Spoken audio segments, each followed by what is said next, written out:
A stunning triple homicide in the rural mountains of Utah. This is an image of one of the crime scenes per KSL TV. The suspect has been identified as 22-year-old Ivan Miller of Blakesburg, Iowa, who is believed to have had no prior relationships with any of the victims and no prior connections with the area. A man from hundreds of miles away reportedly led a multi-state manhunt. He is now in custody. Why he allegedly killed 3 women, that is still a mystery. We're on the case presented by Law&Crime. I'm Chris Stewart.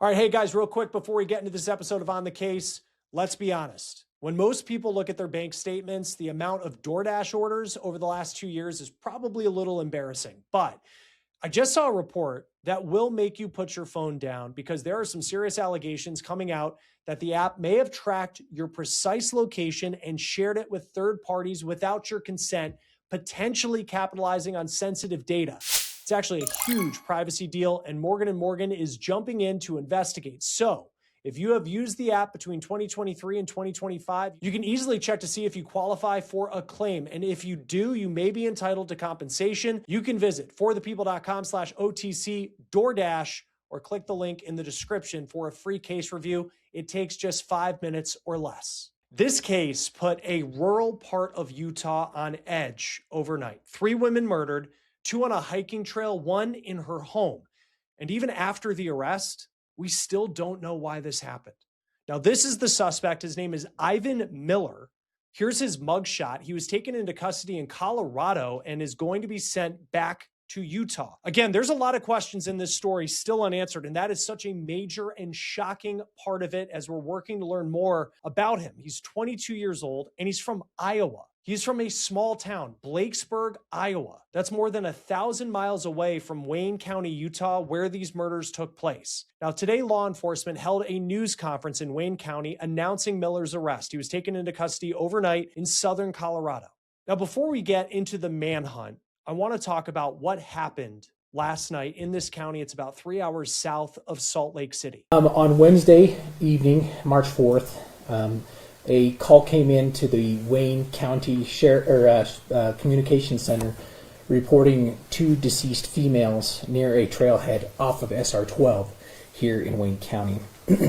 Here's a picture that was posted to KSL TV's Facebook page of law enforcement on scene at the trailhead near this national park. Wayne County is known for having these vast mountain ranges, and it's why a lot of people live there. It's why a lot of people visit there, and it is an incredibly safe place. Typically, you don't see stuff like this happen. Frankly, you don't see stories like this happen anywhere. And again, that's what makes this so shocking. Wayne County deputies say the first call came in around 4:30 yesterday. A woman in her 60s and a woman in her 30s were killed. Deputies believe that they were friends who just went for a hike. Their husbands went out searching for them when they didn't come home, and their husbands are the ones who reportedly found their wives dead, and then they called first responders. Not only did law enforcement have the bodies of these women, there was also a suspicious car on scene.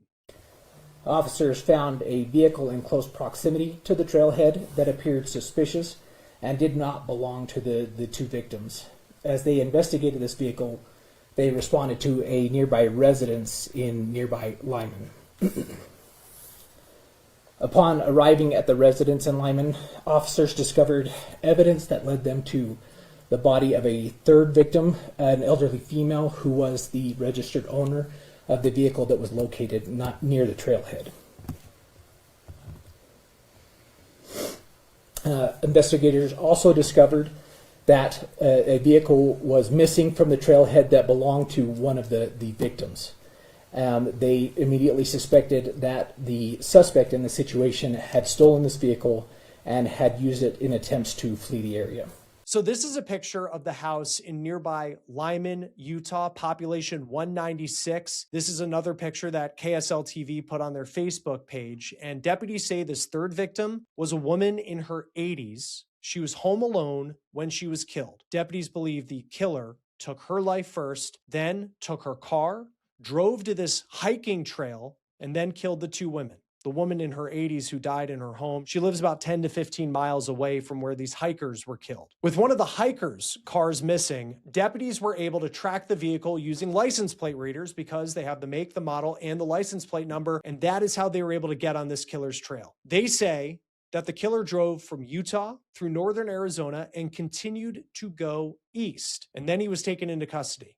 The Wayne County Sheriff, as all of this was playing out, put out an alert that is chilling if you live in that county. And it was asking people to keep their lights on, lock their doors, and remain home as this search was playing out. Now, details on what was going on at that point, they were still sketchy. It was so sketchy that the local schools just shut down for the next day because the manhunt was underway. You also had a nearby sheriff's office that put the car out there, the description, the make, the model, a 2022 white Subaru Outback with the license plate number, and eventually law enforcement tracked that vehicle down in Pagosa Springs, Colorado. This is a town, it's actually kind of a resort town in southern Colorado. It's at least 7 hours, and that's a straight drive from Utah where these murders took place.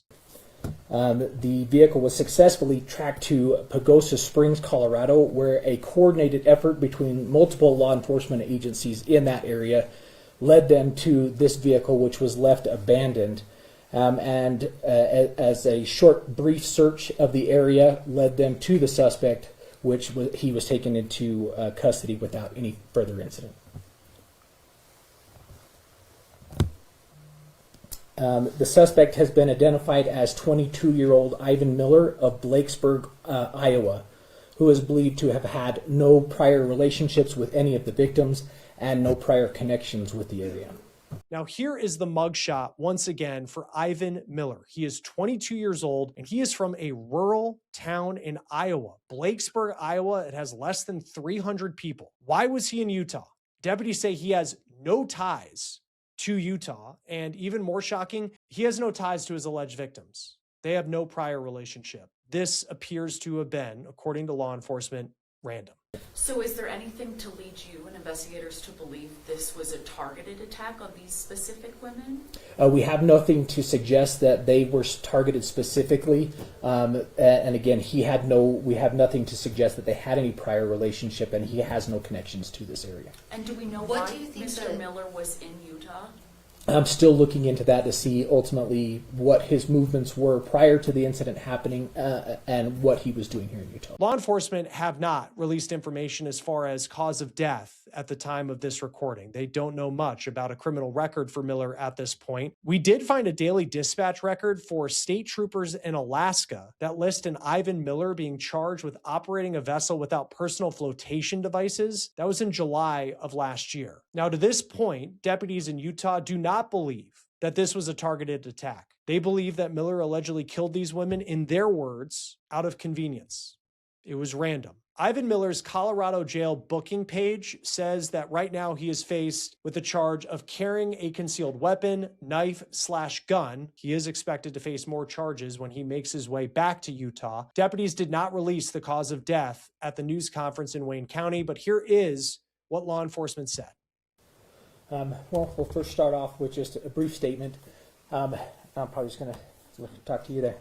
We'll start with a brief statement, and then we can open up to any questions that you guys have. So, on Wednesday evening, March 4th, a call came in to the Wayne County Communication Center reporting 2 deceased females near a trailhead off of SR 12 here in Wayne County. Excuse me.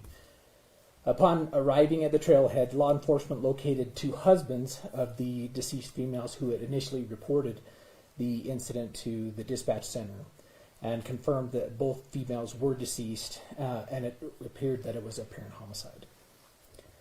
Officers found a vehicle in close proximity to the trailhead that appeared suspicious and did not belong to the 2 victims.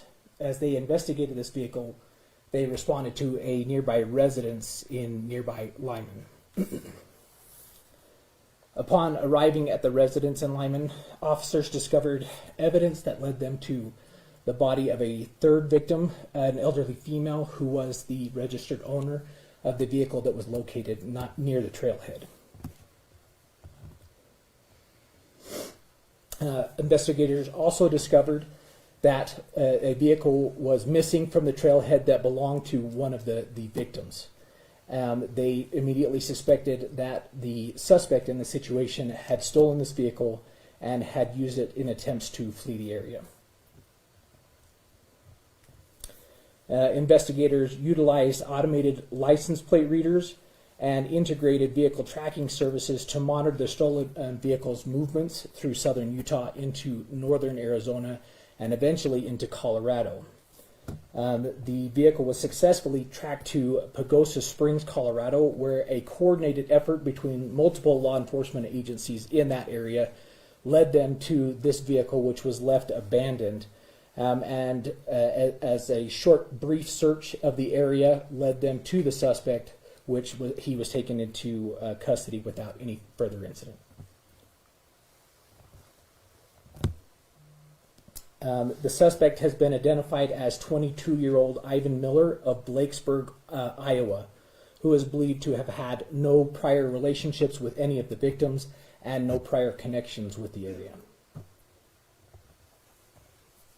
The Utah Department of Public Safety will continue to work with the Wayne County Sheriff's Office and other applicable agencies as we process both the crime scenes here in Utah and as we work to do a thorough investigation in this incident. We'd like to thank all the law enforcement agencies that were involved in this. Their help and support was vital to bring this to a quick resolution in locating the suspect. We'd like to thank the Wayne County Sheriff's Office, the Federal Bureau of Investigation, the Bureau of Land Management, the Pagosa Springs, Colorado Police Department, and the Archuleta, Sevier, and King County Sheriff's Offices. So we'd like to open up to any questions that you have. Yeah, so these husbands, is there something that tipped them off, or were they just concerned that their wives hadn't come back? Correct. It had not returned home, and so they located them and then notified dispatch. Do you know about what the timeline was? What time they went out to go for the hike and what time husbands find them? So what time they actually left, I don't have an exact time frame yet. I think they are still confirming any timelines as far as when they left to when they were discovered and called into dispatch. So as we get a better timeline of when that was, we'll let you know. And can you confirm, were those victims, were they family members? Were they related? So at this point in time, we don't have any connections as far as family relation between the two. We believe the two were friends that had gone out for a hike, and we don't have any connections between the two hikers and the elderly female victim. So is there anything to lead you and investigators to believe this was a targeted attack on these specific women? We have nothing to suggest that they were targeted specifically. And again, we have nothing to suggest that they had any prior relationship, and he has no connections to this area. And do we know What why do you think Mr. Miller was in Utah? I'm still looking into that to see ultimately what his movements were prior to the incident happening and what he was doing here in Utah. What was the timeline from when did he go to the elderly woman's home first and then the hiking trail? Is that what you think happened? We believe that the incident happened first at the registered owner's home, and then at the trailhead was second. And then he took her car and drives over to the trailhead. Correct. Kills them and then takes their car. And then their vehicle is taken from the trailhead. And the woman is the 80-year-old at the home. The two friends are the 30 and 60-year-old? Yes, so the ages that were given were age ranges, so those aren't specific ages. The registered owner of the vehicle was in her 80s, and the other two was in their 30s, and then I believe the other was in their 40s. Do we know where the victims were from, or are we releasing any of that information? We know that the victims were from the area from here in Utah, but we have not released their information quite yet. I'm sure this is scary for this type of community. We saw a lot of stuff on social media talking about lock your doors, all those types of things. Schools were going to be closed. Yeah, any type of incident like this is going to be very, very scary for, you have multiple victims, multiple scenes, anything like that, where law enforcement is responding to all of these things, and a suspect that is outstanding, people tend to be scared, and we understand that. And so that's why law enforcement takes these very serious, and we wanted to make sure to bring this to a quick, fast resolution. It just seems like this spread out to a wide area, so much so you guys had to use the license plate scanners. So, I mean, everybody had to come out to this? You're usually in Salt Lake, you're down here? Correct, but it was great coordination between multiple agencies that worked so well together to locate the suspect. And can you confirm that second victim's age range one more time? Because I think the original press release said 60s, but did you just say 40s? I could be mistaken on that okay. one. I don't have that information in front of me. I believe you're correct. I believe But it they was are 60s. not related then, 30 and... I have nothing to suggest they were related at this point. Do we know any weapons, anything used? Do we know the way that they died? We have not released anything as far as that goes yet. And you say that this suspect, he's from Iowa. Do you know when he got to Utah, like what the connection is there, how he even got here? We're still looking at that timeline of when he arrived here in Utah, what his involvement was here in Utah prior to the incident, and we don't have a complete tracking history of that yet. Is there a criminal background that you're looking into? We don't have much of a background from prior to this incident. When police arrested Miller, did he have that weapon that was used on him? That I don't have many details of the incident that took place in Colorado at this point. We are still working with them as he's still in their custody, and so we will work with them from here forward. So will he eventually be brought back here? That's what we're working on. And the location of the first home to the trailhead, how far apart are these locations, I guess? So the trailhead is off of SR 12 near Torrey. And then the residence was in Lyman, which is probably 10 to 15 miles apart. And can you clarify, how did you come to know that these three murders were all connected? Was it the cars that really kind of sealed the deal? The great work by the law enforcement agencies involved as they started to look into these things and notice these small connections and following these connections together helped them to start putting those pieces together, specifically the vehicles. Any other connections? I think the biggest piece was those vehicles that led them to the registered owner, and then the second vehicle tracking their movements through Utah and then eventually into Colorado. So we've talked about the timeline where you think it starts at the house, goes to the trailhead.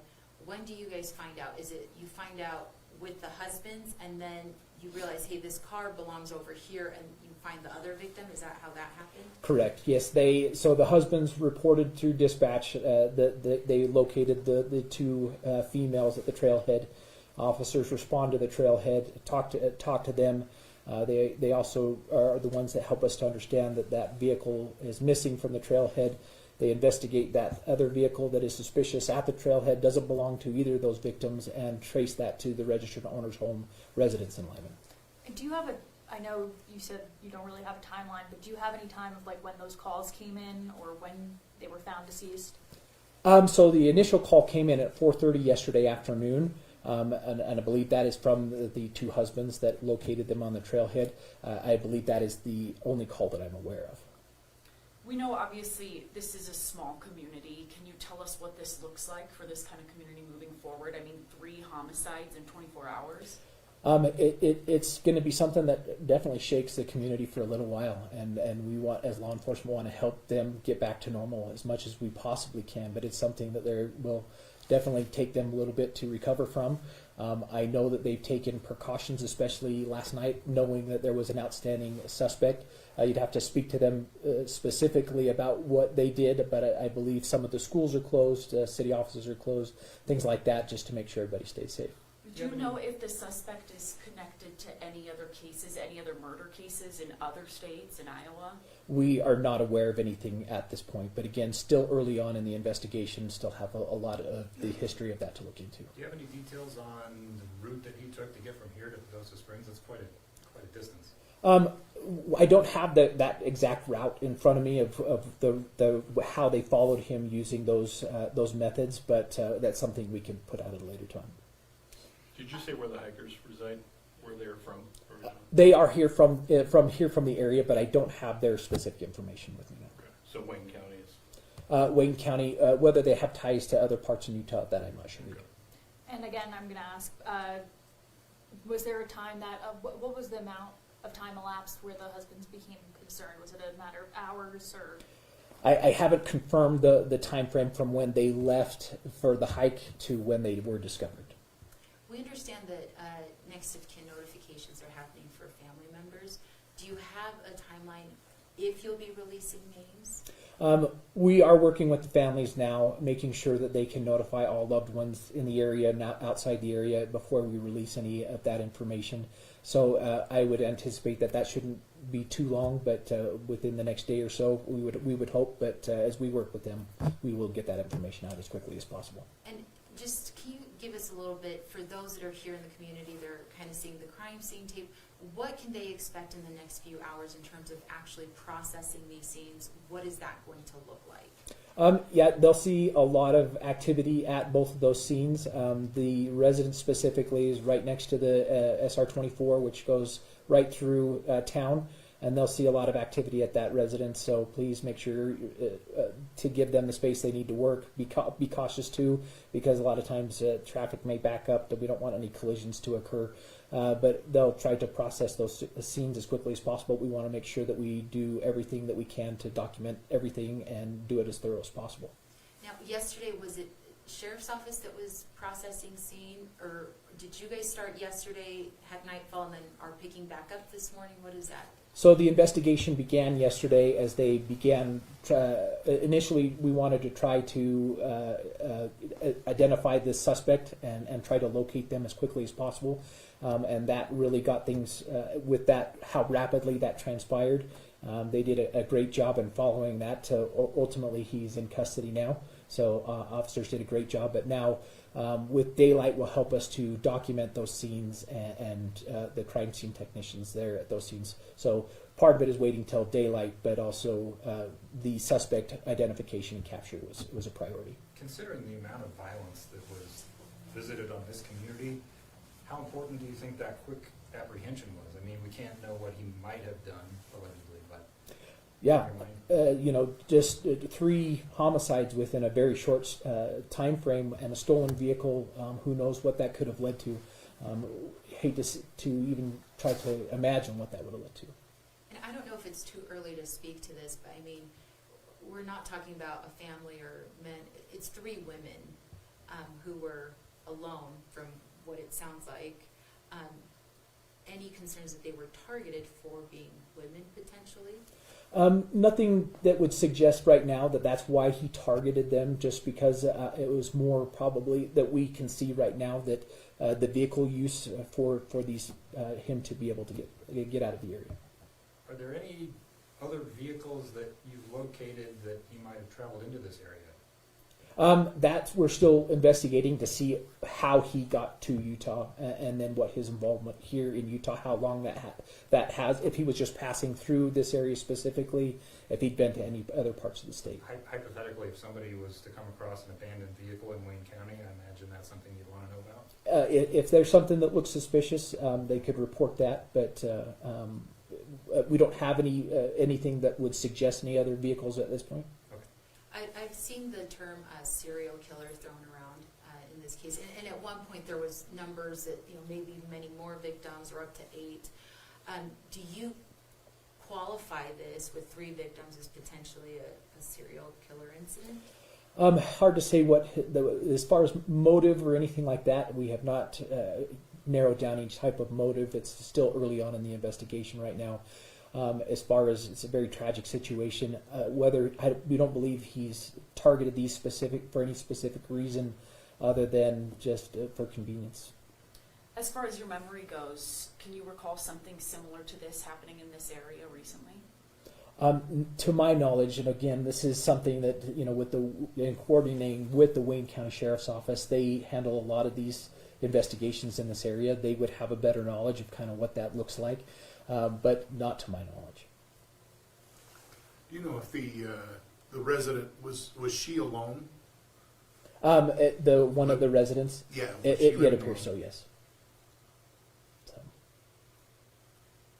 Okay. Perfect. Thank you very much. Thank you. Thank you. I just got from a neighbor, actually just texted me, just to clarify for the folks that actually live here. They're wanting to know, so you don't yet know where the suspect's car is, Miller's car, the one that or whatever he used to get into town. Right. We are investigating any evidently some potentials on that to see. So as we get more information on specifically how he got into town and what he was doing here, we will release that. Okay, thank you. That will do it for On the Case, presented by Law and Crime. Subscribe to us on YouTube and Spotify. We're also now streaming on Peacock. I'm Chris Stewart. We'll see you next time.